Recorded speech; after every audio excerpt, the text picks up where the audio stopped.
வணக்கம் நண்பா, நான் உங்கள் மணிவேல். இந்த வீடியோவில் நான் பார்க்கக்கூடிய டாபிக் என்ன அப்படின்னு பார்த்தீங்கன்னா, வீட்டில் யூஸ் பண்ணக்கூடிய சீலிங் ஃபேனில் எதுக்காக வந்து கெப்பாசிட்டர் வந்து யூஸ் பண்ணுறோம், கெப்பாசிட்டர் வந்து யூஸ் பண்ணாட்டி என்ன நடக்கும், அதே சமயம் கெப்பாசிட்டரோட சைஸ் அது எம்எஃப்டி எப்படி வந்து தேர்ந்தெடுக்கணும் அப்படின்னு பற்றி பார்க்க போகிறோம். சரி வாங்க வீடியோக்குள்ளே போயிடலாம்.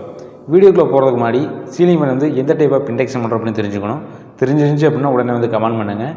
சீலிங் ஃபேன் வந்து பார்த்திங்க அப்படின்னா split phase single phase induction motor. இது வந்து கெப்பாசிட்டர் ஸ்டார்ட் கெப்பாசிட்டர் ரன் பர்பஸ்க்காக வந்து நம்ம வந்து யூஸ் பண்ணக்கூடிய normal single phase induction motor தான். இப்போ வந்து சீலிங் ஃபேனை பொறுத்த வரைக்கும் ரெண்டு டைப் ஆஃப் வைண்டிங் வந்து இருக்கும். ஒன்று வந்து ஸ்டார்டிங் வைண்டிங், இன்னொன்று வந்து ரன்னிங் வைண்டிங். இந்த ஸ்டார்டிங் வைண்டிங் வந்து ஆக்சிலரி வைண்டிங் அப்படின்னு சொல்லுவோம். ரன்னிங் வைண்டிங்கை வந்து மெயின் வைண்டிங் அப்படின்னு சொல்லுவோம்.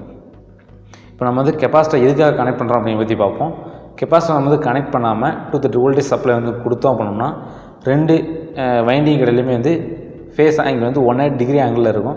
ஸோ ரோட்டரை வந்து ரொட்டேட் பண்ணுறதுக்கு தேவையான ஸ்டார்டிங் டார்க் வந்து கிடைக்காது. ஸோ அதுக்காக நம்ம வந்து கெப்பாசிட்டர் வந்து கனெக்ட் பண்ணும்போது ஸ்டார்டிங் வைண்டிங்கு சீரியஸாக நம்ம வந்து கெப்பாசிட்டர் வந்து கனெக்ட் பண்ணுவோம். இப்போ வந்து ஸ்டார்டிங் வைண்டிங்கில் வந்து ஒரு ஃபேஸும் ரன்னிங் வைண்டிங்கில் வந்து ஒரு ஃபேஸும், அதாவது ஃபேஸ் வந்து ஷிஃப்ட் ஆகி வந்து கிடைக்கும். ஸோ அதனால் வந்து ரோட்டர் ரொட்டேட் ஆகிறது தேவையான அந்த ஸ்டார்டிங் டார்க் வந்து கிடைக்கும். இப்போ நம்ம வந்து சீலிங் ஃபேனில் ஸ்டார்டிங் டார்க்காக நம்ம வந்து கெப்பாசிட்டர் வந்து யூஸ் பண்ணுறோம். சீலிங் ஃபேன் வந்து ரன் ஆகிக்கிட்டு இருக்குது. ஆனால் எனக்கு வந்து ரன்னிங் சமயத்தில் நான் வந்து கெப்பாசிட்டர் வந்து ரிமூவ் பண்ணிட்டேன் அப்படின்னா சீலிங் ஃபேன் வந்து தொடர்ந்து வந்து ரன் ஆகிட்டே இருக்குமா அப்படின்னு வந்து கேட்டிங்கன்னா கண்டிப்பாக வந்து ரன் ஆகாது. ஏன் அப்படின்னா ஒரு சில இண்டக்ஷன் மோட்டர் வந்து ஸ்டார்டிங் டார்க்காக மட்டும்தான் கெப்பாசிட்டர் வந்து யூஸ் பண்ணுவாங்க. ஒரு சில இண்டக்ஷன் மோட்டரில் ஸ்டார்டிங் சமயத்துலேயும் கெப்பாசிட்டர் வந்து கனெக்ட் பண்ணியிருக்கணும், அதே சமயம் ரன்னிங் சமயத்துலேயும் கெப்பாசிட்டர் வந்து கனெக்ட் பண்ணியிருக்கணும். இதில் வந்து சீலிங் ஃபேன் வந்து இதில் வந்து ரெண்டாவது வகை, அதாவது ஸ்டார்டிங் சமயத்துலேயும் கெப்பாசிட்டர் வந்து கனெக்ட் பண்ணியிருக்கணும், அதே சமயம் ரன்னிங் சமயத்துலேயும் கெப்பாசிட்டர் வந்து கனெக்ட் பண்ணியிருந்தால் மட்டும்தான் சீலிங் ஃபேன் வந்து தொடர்ந்து வந்து ரன் ஆகிட்டு இருக்கும். இப்போது சீலிங் ஃபேனில் கெப்பாசிட்டரோட சைஸை வந்து கண்டுபிடிக்கிறதுக்கான ஃபார்முலா வந்து ஒன்று இருக்குது. அந்த ஃபார்முலாவில் கரெக்டான வேல்யூ வந்து என்டர் பண்ணுறது மூலிமா ஈஸியாக கெப்பாசிட்டரோட வேல்யூ என்ன அப்படின்னு வந்து கண்டுபிடிச்சிடலாம்.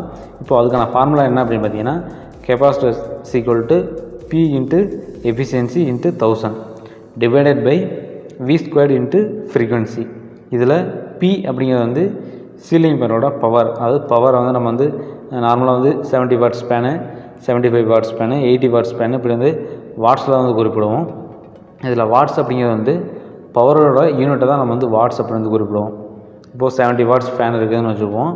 இன்ட்டு எஃபிஷியன்சி, அது ஹோம் அப்ளையன்ஸோலையோ அல்லது எலக்ட்ரிக்கல் அப்ளையன்ஸோ வந்து 80 to 95% வந்து லோடில் வந்து ரன் ஆகுதுன்னு வச்சுக்குவோம். இப்போ நம்ம வந்து கான்ஸ்டாக வந்து 80% வந்து எஃபிஷியன்சியில் வந்து ஒர்க் ஆகுதுன்னு வச்சுக்குவோம்.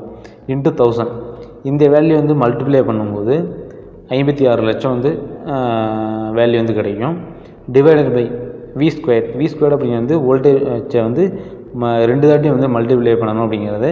இன்ட்டு ஃப்ரீக்வன்சி 50 சைக்கிள்ஸ், இதை வந்து மல்டிப்ளை பண்ணும்போது கீழே வந்து 24,20,000 அப்படிங்கிற ஒரு வேல்யூ வந்து கிடைக்கும். இதை ரெண்டுத்தையும் வந்து டிவைட் பண்ணும்போது 2.3 இன்ட்டு 2.3.15 அல்லது இந்த மாதிரி ரேஞ்சில் வந்து வேல்யூ வந்து ஆன்சர் வந்து கிடைக்கும். இப்போ நம்ம வந்து 2.3 அப்படின்னு பார்த்திங்க அப்படின்னா நம்ம வந்து 2.5 MFT கெப்பாசிட்டர் வந்து யூஸ் பண்ணிக்கலாம் சீலிங் ஃபேனில். இதே மாதிரி 80 வாட்ஸோ அல்லது 90 வாட்ஸோ அல்லது சீலிங் ஃபேனோட வாட்ஸை பொறுத்து நம்ம வந்து வேல்யூஸ் வந்து என்டர் பண்ணுறது மூலயமா மேலே இருக்கக்கூடிய வேல்யூ வந்து மாறுபடும். ஸோ அதுக்கேற்ற மாதிரி நம்ம வந்து சீலிங் ஃபேனோட கெப்பாசிட்டரோட சைஸை வந்து ஈஸியாக வந்து கண்டுபிடிச்சிக்கலாம். இனிமேல் நம்ம வந்து சீலிங் ஃபேனை வந்து நம்ம வந்து குத்து மதிப்பாக நம்ம வந்து கெப்பாசிட்டரோட சைஸை வந்து யூஸ் பண்ணணும் அப்படிங்கிற தேவை அவசியம் இல்லை.